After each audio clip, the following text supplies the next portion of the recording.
Yo la verdad es que tenía preparado algo bastante coloquial, informal, en el sentido de tratar de señalar un poco cómo fue el ambiente dentro de la Convención Constitucional, por qué no le fue bien a la propuesta de la Liga Marítima, cuál es mi impresión, y cuáles son las coordenadas donde creo yo que hay que aprovechar el desafío y la oportunidad en un muy probablemente nuevo proceso constituyente que se va a abrir, nos guste o no nos guste. Entonces parto primero con un tema que para mí es fundamental y que tiene que ver con qué es una constitución política. Que fue una pregunta que entre medio de tanto movimiento muchas veces se perdió en el camino. Entre campañas que obviamente que elevan las apuestas, entre eslóganes, mensajes radiales, se perdía un poco en el ambiente la pregunta fundamental de qué es una constitución. Y muy probablemente ustedes lo tienen muy claro, pero aquí hubo tres visiones, tres concepciones de lo que es una constitución y que entraron en competencia. Y que quedaron muy claramente manifestadas en distintos momentos dentro de la Convención Constitucional. Una primera visión es la que probablemente ustedes conocen y comparten, y a la cual yo también adscribo, que es la del constitucionalismo clásico. Las constituciones políticas nacen bajo el impulso de la Ilustración, ¿no es cierto?, de la Revolución norteamericana, de la Revolución francesa, y se constituyen en un catálogo de derechos y libertades de la ciudadanía para poder limitar también el poder de los gobernantes. Y en ese sentido, desde un punto de vista político, las constituciones hacen eso. Establecen las reglas para el ejercicio del poder, quién gobierna y cuáles son sus límites, y los derechos y las libertades de los ciudadanos. Ese es el constitucionalismo clásico, a grandes rasgos. Y desde el punto de vista jurídico, la Constitución es la norma suprema, a la cual todas las demás normas jurídicas se tienen que ajustar.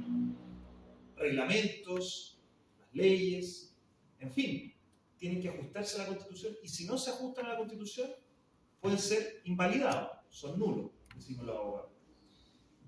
Ese es el constitucionalismo clásico. A eso íbamos muchos constituyentes, y en eso hemos estado pensando siempre cuando se habla de tener una nueva constitución.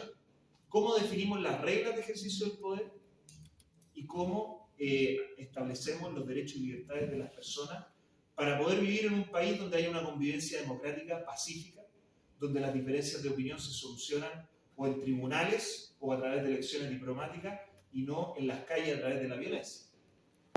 Para eso varios aspiramos a que haya una nueva y buena constitución. Pero esa visión clásica entró en competencia con otras dos visiones que hoy día están muy fuertes en América Latina. La primera es la que yo llamo el populismo constitucional. El populismo constitucional básicamente lo que busca transmitir es que la Constitución es una especie de varita mágica y que va a solucionar todos los problemas que hay en prácticamente todos los países de Latinoamérica, que es desigualdad, pobreza, corrupción de los gobernantes, y que las nuevas constituciones vendrían a solucionar estos problemas casi por arte de magia, y a proponer una vida mejor. Esto también es muy típico de las sociedades latinoamericanas. Algunos dicen que es herencia del hispanismo, legalismo de creer que porque se escribe en un papel se hace realidad. Cuando justamente lo contrario, si uno revisa la evidencia de los países desarrollados, nos dicen mucho en sus constituciones y tienen un desempeño en garantizar una calidad de vida y una protección de los derechos mucho mejor que las constituciones más rimbombantes y grandilocuentes como las que hay en América Latina. Esto se vio muy gráficamente muchos años atrás en Alemania. Con el fin de la Segunda Guerra Mundial, ustedes saben que Alemania estaba dividida en la República Federal y la República Democrática. Y ambas repúblicas se dieron nuevas constituciones. La República Democrática, influida por el marxismo y la Unión Soviética, tuvo su propia asamblea constituyente, eran 300 y tantos delegados, y redactaron una constitución que era muy parecida a la la que uno hoy día ve en muchos países latinoamericanos, con un largo catálogo de derechos sociales sobre todo, derechos económicos, derecho a un trabajo decente, a una vida digna. Y por el lado de la República Federal Alemana, se formó primero un comité de expertos, no suena conocido, ¿cierto? Y ese comité de expertos le entregó un anteproyecto a un órgano político de representantes de los distintos estados federados, de los Länder, y aprobaron la Constitución, la Ley Fundamental de Bonn de 1948. Y que es una constitución bien minimalista. No tiene un largo catálogo de derechos. Opta, sí, por un Estado social y democrático de derecho, pero con una cláusula que dice el que está a cargo de dar garantía, de llevar a la realidad toda esta idea de un estado de bienestar con una calidad de vida mejor, donde el Estado proporciona mínimos, lo tiene que hacer la ley y el gobierno. No sacamos nada con ponerlo en la Constitución, porque de ahí a llevarlo a la realidad hay un largo trecho.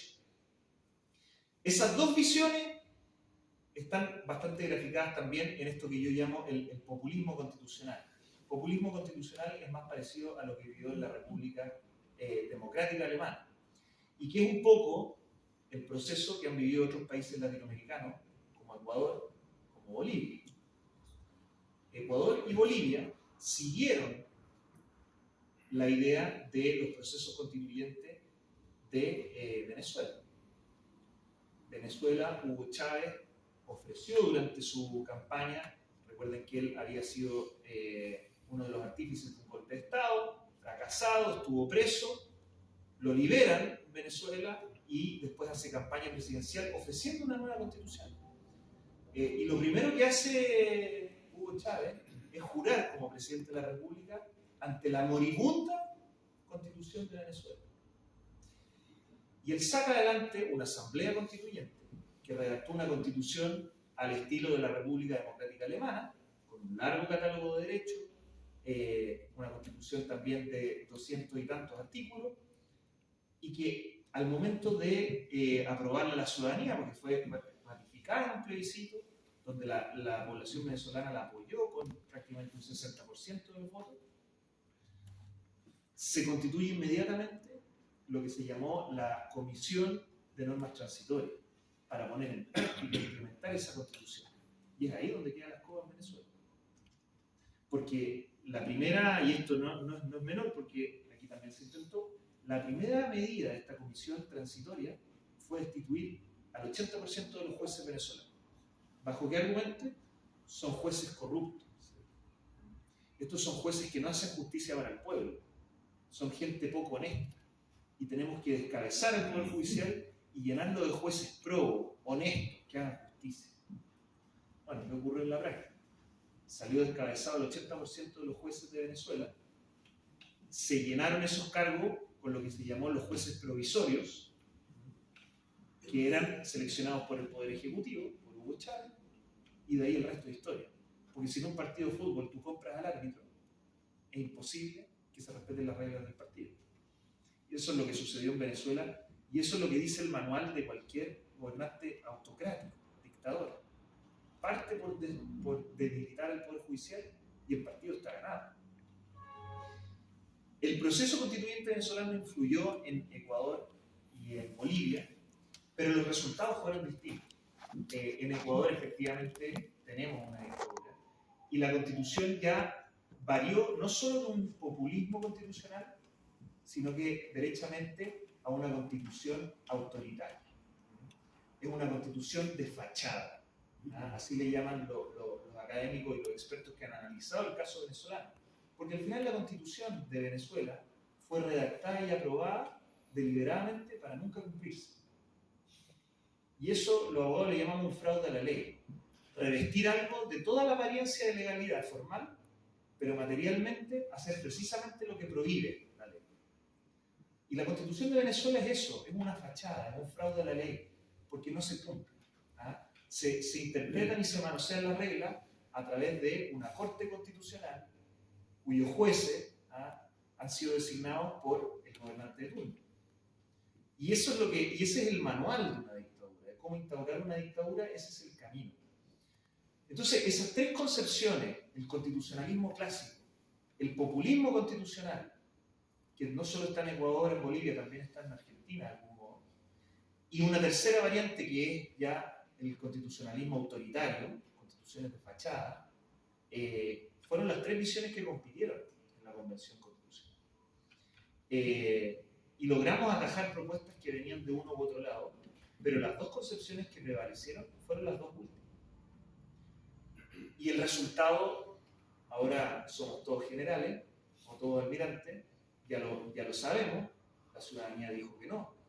Pero esas dos concepciones de constitución están ahí, latentes, ¿ah? Y están en el ambiente, y hay que estar muy atentos. Y yo menciono esto como introducción para ir al tema que nos convoca, que es la propuesta de la Liga Marítima. Yo la estaba mirando acá, y me interesa solamente leer el artículo, que fue el que presentamos junto a un grupo de constituyentes, que es un artículo bien escueto, pero que va en la línea de un constitucionalismo clásico. La Constitución no puede solucionar todos los problemas, solamente está para algunas cosas. Y en esta materia, básicamente, lo que conversamos en sucesivas reuniones es la importancia que tiene para Chile ponerse al día respecto de otros estados que a través de sus constituciones han tratado también de marcar un acto de soberanía respecto de su territorio marítimo. En prácticamente Latinoamérica, los únicos países que no tienen esta declaración en sus constituciones son Chile, y me corregirá don Patricio, y Uruguay. El resto de los países, Perú, Argentina, por mencionar algunos, incluso Bolivia, tiene una declaración respecto del mar en sus constituciones. Porque la Constitución es el gran acto de soberanía de cualquier Estado. Y parece lógico que se contenga alguna cláusula respecto del territorio del Estado. Bueno, nosotros a través de la propuesta de la Liga Marítima presentamos la siguiente propuesta de norma. Se las voy a leer. Artículo único.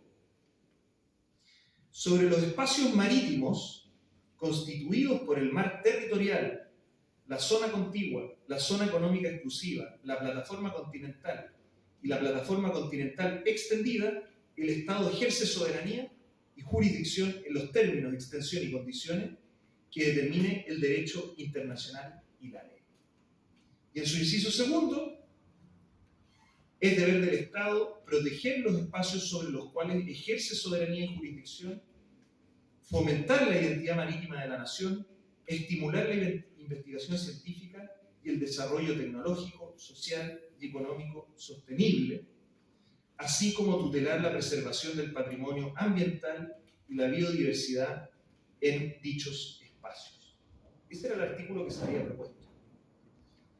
Y a mi juicio reúne varios elementos positivos en términos jurídicos y en términos también políticos. Ya me voy a referir a los políticos más adelante, pero esta propuesta, que desde mi punto de vista era correcta jurídicamente, tenía elementos atractivos políticamente, fue rechazada de plano. Y aquí hubo dos elementos que lamentablemente jugaron en contra. Uno, quienes éramos los que habíamos firmado la propuesta, que desgraciadamente en la Convención Constitucional primó un infantilismo enorme, de que cualquier cosa que viniera de un determinado sector había que rechazarla. Pero además, y esto es lo que me interesa, había otro problema, y es que estábamos en unas aguas dominadas por el populismo constitucional y por algunos constituyentes que querían hacer de esto una mera fachada. ¿Y qué significa esto? Que en definitiva hubo otras propuestas bastante alocadas y fueron las que prevalecieron. Y uno de ellos fue el concepto del maritorio famoso, que lo habrán escuchado, y que fue la propuesta que terminó imponiéndose. El maritorio es una forma extraña de hablar de territorio marítimo y de meter ambas palabras en la juguera y sacar este concepto de un neologismo que no existe. No tiene, si vieron, el derecho internacional. Pero aquí lo encontraron de la máxima novedad y atractivo porque era una forma también de refundación, de construir el país de cero en esta hoja blanca. Y esa fue la alternativa que prevaleció. Pero no era solamente maritorio. Había también otras cláusulas que se impusieron a propósito que afectan y que comprometían la soberanía de Chile a propósito de los territorios insulares, de Isla de Pascua y Juan Fernández. Se reconocía el derecho a la autodeterminación de esos pueblos, cosa bastante grave, porque en el derecho internacional el derecho a la autodeterminación no lo puede ejercer cualquiera, solamente en contextos de conflicto interno y en una serie de causales muy específicas. No es algo que se le reconozca a cualquier pueblo, menos a los pueblos indígenas, porque tanto el Convenio 169 de la OIT como la Declaración de Naciones Unidas sobre los Pueblos Originarios señalan claramente que eso no da derecho a la secesión ni al separatismo. ¿Ya? En el Convenio 169 de la OIT, en el primer artículo se deja bastante claro que esto no supone un reconocimiento del concepto de pueblo en el sentido político a los pueblos indígenas. Es un concepto distinto, pueblo y pueblo indígena. Entonces, ahí, a partir de una confusión conceptual, se comprometía gravemente la soberanía del Estado. Y en tercer lugar, prevaleció otra corriente importante dentro de la Convención Constitucional, que era el ecologismo. Un ecologismo que yo hago la distinción entre ecologismo y desarrollo sostenible. Porque una cosa es la protección del medio ambiente, que puede equilibrarse con el crecimiento económico y el desarrollo de un Estado, a eso le llamamos desarrollo sostenible, versus una visión ecologista, más bien propuesta por ONG fanáticas que buscan hacer del país una especie de museo nacional o parque nacional donde la naturaleza es intocable y tiene derechos. La propuesta constitucional que se rechazó el 4 de septiembre establecía que la naturaleza era sujeto de derechos. Por lo tanto, los ríos, las aguas interiores y el mar pasaban a ser sujetos de derechos que podían ser representados en tribunales y con una serie de otras consecuencias. Además, se establecía un derecho al acceso libre y universal a las bahías y al mar territorial. Y por si fuera poco, coronaba todo esto la norma de los pueblos indígenas que les permitía ejercer un control respecto de sus recursos ancestrales. Y probablemente ustedes siguieron la polémica que hubo en Coronel, de comunidades lasquenches que querían ser los dueños de la bahía, y cómo eso entró en conflicto con los pescadores artesanales. Pero ese fue el proyecto que prevaleció, influido por este populismo constitucional, por este ecologismo y por este indigenismo que fue el que permeó todas las discusiones dentro de la Convención Constitucional. Lamentablemente la propuesta de la Liga Marítima no pasó ni a segunda vuelta porque fue rechazada en la Comisión de Medio Ambiente y ahí se acabó la discusión. Todas las otras propuestas de un aspecto más bien indigenista y ecologista, como les digo, pasaron después al Pleno, volvieron a la Comisión y se plasmaron en estos distintos artículos que yo estoy mencionando. Ahora, ¿cuál es el desafío y cuál es la oportunidad que puede tener una institución como la Liga Marítima en todo este contexto, en esta segunda oportunidad que va a tener el país de darse una nueva y buena constitución? El desafío yo creo que es bastante claro, que es lograr incluir en la nueva constitución una cláusula como la que ya se propuso. Yo no sé si es necesario hacerle cambio, porque estaba bien fundamentada y en un ambiente, en una audiencia un poco más receptiva a argumentos racionales, no me cabe duda de que va a tener éxito, porque reúne todos los elementos que debería tener una propuesta como esta. ¿Y cuál es la oportunidad y cuáles son las coordenadas que hay que leer? Y aquí vienen algunos comentarios ya más políticos, pero que yo creo que son valiosos para entender las coordenadas donde nos movemos. Lo primero es que políticamente hoy día estamos en un mundo, y esta es la primera premisa que me interesa que se lleven como insumo, donde priman las emociones y las percepciones, no las razones. Y eso muchos suspirarán, pero bueno, es un dato del mundo en el que nos estamos moviendo. Y hay que saber aprovecharlo a favor y también no exponerse. Muchas veces en las discusiones es más importante el mensajero que el mensaje. ¿Ya? Y ahí es donde yo creo que es necesario pensar muy tácticamente para conseguir el objetivo estratégico de lograr tener una buena cláusula respecto del mar en una nueva constitución, cómo abordar este asunto. Porque si bien los constituyentes en su minuto hicimos un esfuerzo, acá lo lógico, y para ser bien claro y hablar en español, aquí debieran ser otros interlocutores de la sociedad los que también se activen. Y estoy pensando sobre todo en los pescadores artesanales, estoy pensando sobre todo también en aquellos que sí tienen una sensibilidad ambientalista, pero razonable, no un ecologismo fanático. Yo creo que el mundo científico también hay que hacerlo parte. Todo eso está en la norma que propuso la Liga Marítima. Yo les leí el inciso segundo, lo voy a repetir. Es deber del Estado proteger los espacios sobre los cuales ejerce soberanía y jurisdicción, fomentar la identidad marítima de la nación. Hay un tema cultural muy notable. Que Chile es un país que debiera tener una identidad cultural marítima, por toda la costa que tenemos. Estimular la investigación científica y el desarrollo tecnológico, social y económico sostenible. Ahí está el guiño al mundo ambiental.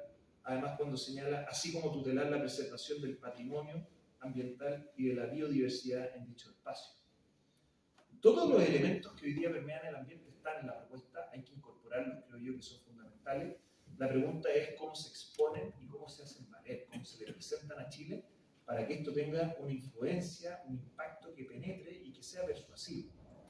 Yo creo que tener esa premisa a la vista de que hoy día priman las percepciones, las emociones, antes que quizás los buenos argumentos racionales, hay que saber aprovechar, ¿ya? Y poner mucho cuidado en los voceros, en los mensajeros, antes que en el mensaje mismo. Y lo segundo es entender de que estamos, más allá de lo que ocurrió el 4 de septiembre, igual en un ambiente bastante populista, ¿ya? Y esto va más allá de derecha e izquierda, porque populismo puede haber por ambos lados. Al final del día, ¿qué es el populismo? El populismo es una persona que se atribuye la representación del pueblo en contra de las élites. Eso es el populismo. Y que siempre es el mismo relato. La élite es corrupta, son ladrones, han explotado al pueblo, y el pueblo puro, angelical, representado en este personaje que hace de vocero del pueblo, tiene que arremeter contra las élites. Eso es el populismo. Y los hay de derecha y de izquierda, ¿ya?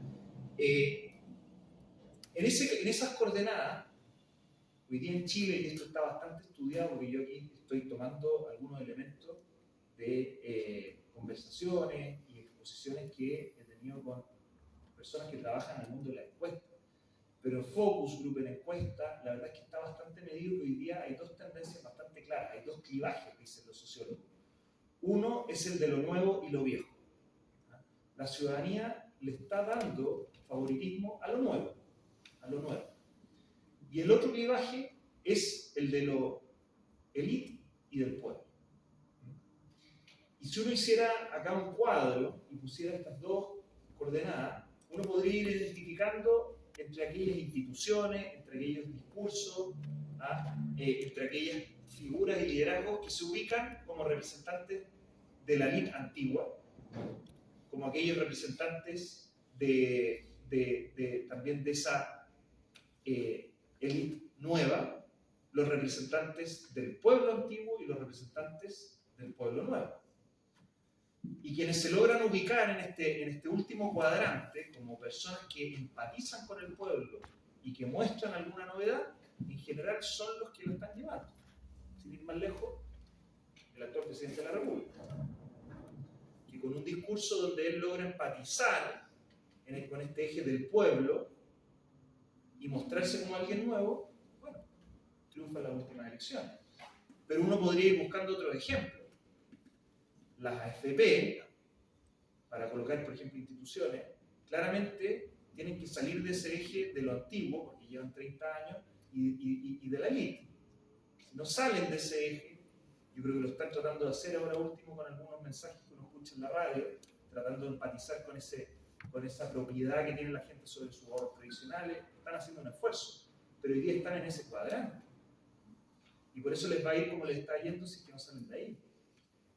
Hay otros personajes que incluso, por ejemplo, Camila Vallejo, ¿ah? Representando un partido antiguo como el Partido Comunista, pero se logra posicionar como alguien nuevo, ¿ya?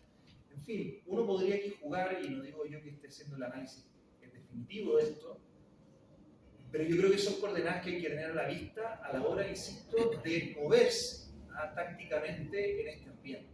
Porque yo creo que estamos en este periodo y va a costar salir de acá.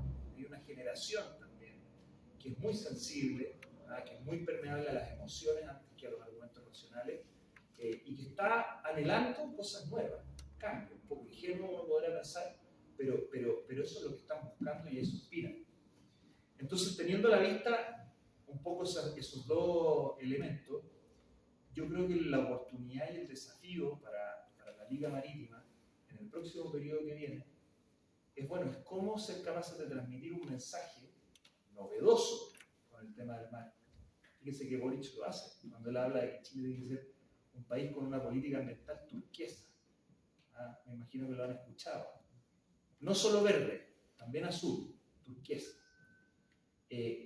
Un mensaje novedoso con vocerías atractivas, y un poco ir permeando la importancia del mar para Chile. Al final eso es lo que nos convoca. Y que además es un área que hoy día está sumamente subexplotada desde donde se vive. Uno conversa con los cascaleros de pescadores artesanales y ellos tienen ganas de salir adelante. Son pymes, son emprendedores, y tienen ganas de mostrar sus productos de una manera que hoy día no están haciendo, salir un poco de la merluza frita con papas fritas. En países como Japón el consumo de alimentos marítimos es enorme. En Chile no hemos logrado desarrollar eso. ¿Para qué decir las amenazas que ellos sienten de todas estas noticias que de vez en cuando muestra Radio Bio Bio sobre los buques chinos que vienen a robar de nuestras costas o de nuestra zona económica exclusiva los recursos marinos? Y ellos son muy conscientes cuando uno conversa con los pescadores, y en ese sentido yo creo que hay muchas oportunidades de trabajo que se puede hacer en terreno para tratar de mostrar este mensaje de un modo atractivo, novedoso y que cale profundo para ser exitoso en un próximo proceso constituyente. Así que no me quiero extender más. Yo creo que esas son las oportunidades, esos son los desafíos, pero hay que entender el contexto en el que nos estamos moviendo, que es un contexto delicado, donde hay que estar pisando huevos constantemente, pero donde creo yo que de manera inteligente, y así lo demostramos quienes estuvimos por la opción del rechazo en el plebiscito, jugando de manera táctica, sabiendo dónde están las fortalezas y las debilidades, se puede transmitir un mensaje que sea efectivo y finalmente que logre prevalecer en la opinión pública y en las distintas instancias de representación o de toma de decisiones. Así que eso era un poco lo que yo les quería transmitir, y nuevamente agradecer mucho la invitación y muy atento a sus preguntas. Muchas gracias.